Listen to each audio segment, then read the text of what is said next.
ஸ்ரீ சாய்ராம். என் அன்பு குழந்தையே, உன் சாயப்பா பேசுகிறேன். என் அன்பு குழந்தையே, நீ எதிர்பார்க்கும் நன்மைகள் ஒவ்வொன்றாக நடக்கும். துன்பங்கள் சில முடிந்துவிட்டது. எந்த துன்பத்திலும் நீ என் மீது கோபமோ வருத்தமோ கொள்ளாமல் வாழ்க்கையை புரிந்து கொண்டு பொறுமையை கடைபிடித்தாய் அல்லவா?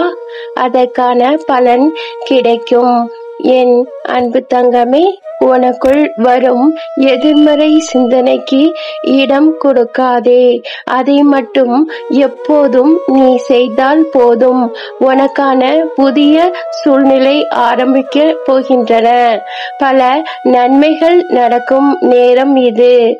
உனக்கு நல்லதே நடக்கும் என் அன்பு செல்லமே. அல்லாஹ் மாலிக்.